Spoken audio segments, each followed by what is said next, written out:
Benigno and Evan Roberts on the Fan. Joe and Evan, Evan and Joe, on WFAN Sports Radio.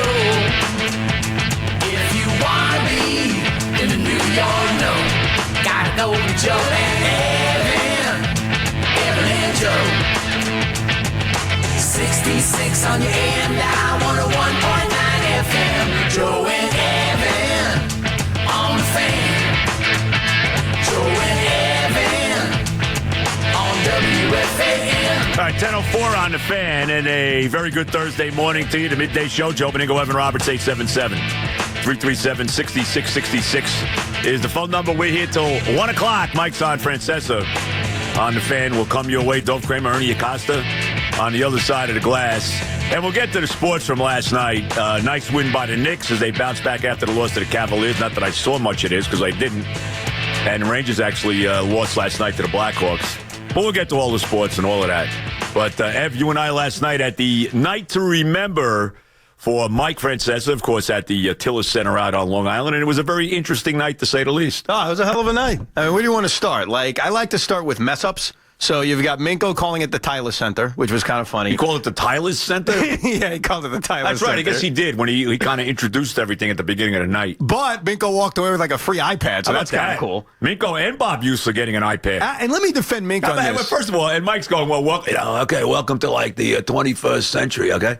Mike, does Mike have an iPad? Well, that's what I was going to say. I mean, are you kidding? Now, Mike may have an advanced phone, and maybe he does have an iPad. But here's what Mink has that Mike doesn't have. And I don't He's think on Facebook, right? He's on Facebook and Twitter. Right. He's That's all right. over the place. John Minko, say what you want about him, he is in the 21st century. No question. But that was a very kind gift by Mike. It was great. I thought Mink was almost going brought to tears. Did you know I that? thought so, too. He was starting to cry. He was getting emotional. I also thought it was funny. McMonagle's name was messed up a little bit. Then called Lonzo. He's calling him Mons.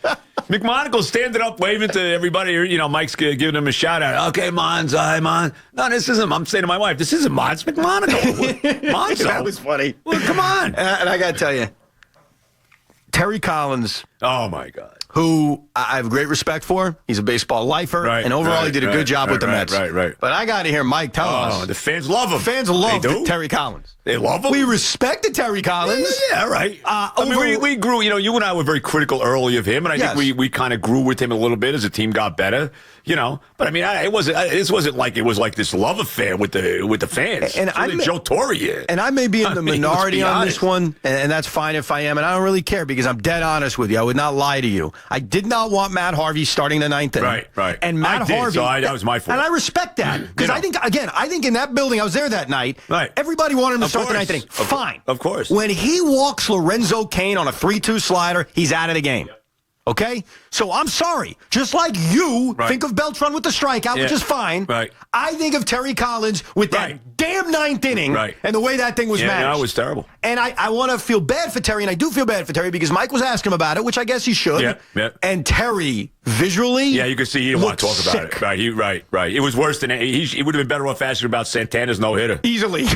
Or getting fired even though he wasn't fired. That's the moment, Terry. That's probably the moment of not only of his Met tenure, but his baseball life. Yes. Was that moment. And for me, and maybe time will change that, I don't know. It's only been 2 years, okay? Right. It hasn't been 30 years. It's been 2 years. Right. And unlike Grady Little to my friends in Boston, you guys won it the next year. Next year. Okay? The longer the Mets don't go and win a championship. 2031. If we're lucky. 2031's the next one. No, that's a pennant. I'm talking about the whole damn thing. But they are due to get one now, though. Oh, okay. Okay, the Cubs were due for 100-plus years. I understand. But as long as they don't get it, or there isn't another moment that kicks you in the you-know-what, I'm sick over that. Right. I'm sick. I was squirming in my seat during this conversation. I understand. I understand completely. But the other thing that made me laugh was at the State of the Unions every year, like when the president, no matter who it is, whether it's Trump or Obama, they say something that the other party doesn't like. The other party's going to be respectful. They're just not going to clap. They're just going to stare there. Yeah. And I thought we did that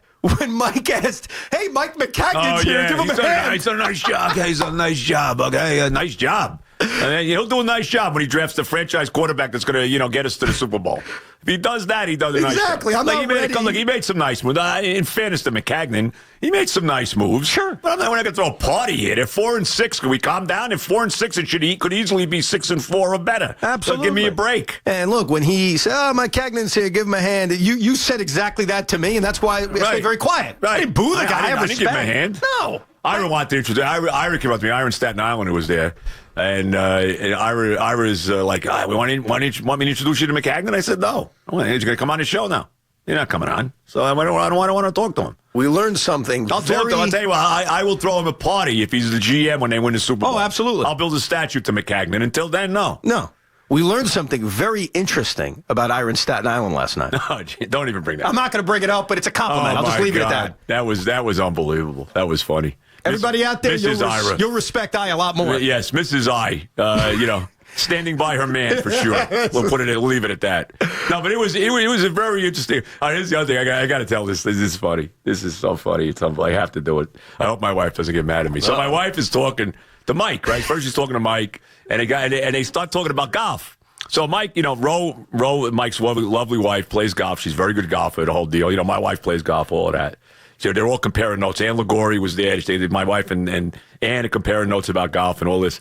So Mike's telling my wife, that Rose, she's shooting in the 80s now, okay? Like 80-something all the time. So then my wife's talking to Ro. Ro goes, Terry, I'm having a hard time. I just can't break 90. And I'm like, I'm dying. Mike's telling her Mike's got her in the 60s soon. He'll be shooting 68 anytime. I thought that was pretty fun. It was a very cool night, man. It was a very, very cool night. It really was. And the one thing I learned from last night, I wasn't sure about it, Mike is going to miss being here. Oh, God. He's going to miss being here. I don't see how, knowing Mike, and especially, we all know the ego Mike has, okay? You could see Mike, if you were at this thing last night, Mike's in his glory. Sure. I was waiting for him to say, they're honoring me tonight. I'm being honored. It's about me. It's about honored. Okay? But they didn't do that. But anyway, he didn't do that.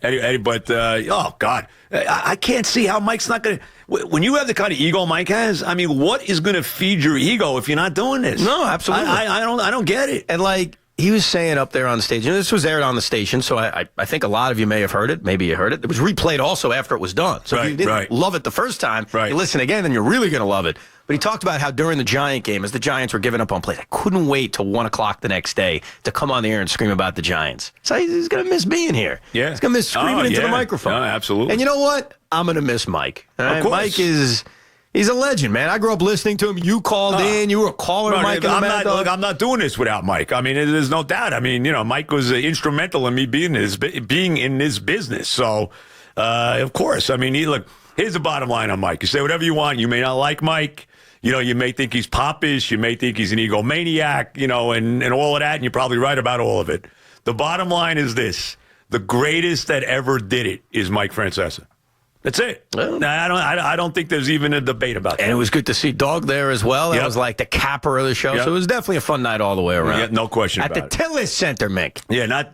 What Miko called again? Tylus. Tylus Center. Actually, it was a very nice place. It was nice. It was a very nice place, yeah. I brought my dad, and he's been at concerts there. They had concerts at the Tillis Center. Yeah, Mike was telling me, so Brian Adams there. He was singing. He was doing some singing. He was almost breaking into the summer of '69. He almost did, right, though? Almost. He was halfway into it. He was thinking about it, but then he said, wait a minute, I better not do this. He was like singing the words, if you will. Right. But I also thought it was very cool hearing Bernie Williams and his band play the Mike's On theme song. That was good. Our singing is better, though. See, that's the one thing that I was a little upset about. If you're going to have somebody singing a Mike's On song, it should have been me and you. We have taken now... honestly, you and I have taken the Mike's On theme song to a different level. To new heights. So in all fairness to Bernie's band and his lead singer, I have no problem. Great.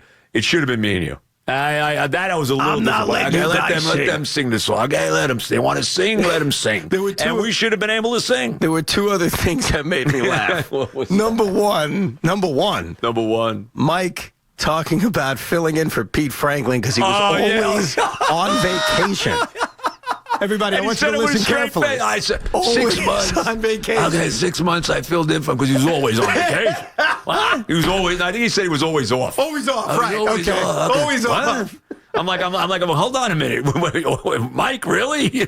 What did they say? The calling the teapot, the tea kettle black or whatever it is? Whatever that stupid saying is. Some dumb statement. Calling the kettle black. Right, there you go. Thank you, Hot meat kettle. Right. How are you? Right. And then, I think Mike had a lot more time off than Franklin. I think he blew him away.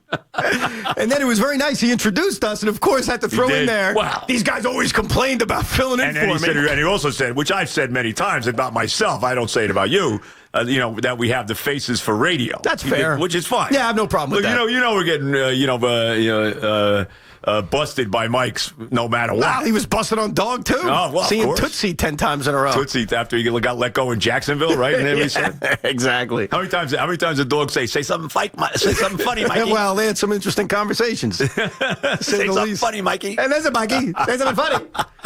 We'll get to the sports coming up. Yes, we will. Today is actually a big day because all summer long, or at least for a good chunk of the summer, we would take phone calls about Aaron Judge winning the MVP. Well, guess what? It's the middle of November, and it's D-Day. We're going to find out tonight. Is Aaron Judge the MVP? Yep. So here's the real question. Yep. Do you still care? I mean, does anybody care? Really, seriously, you're right. They should announce these awards like right after the season's over. Because they got to be done by that point. You lose a little bit of momentum. You do. So we'll get into that. We'll get into the Knicks last night, who this is what they do in their own building. They'll spot the other team a lead, maybe double-digit second half, and then they'll roar right back and beat you like they did last night against the Utah Jazz. So we'll get to that football as well. Benigno and Roberts here in the mid.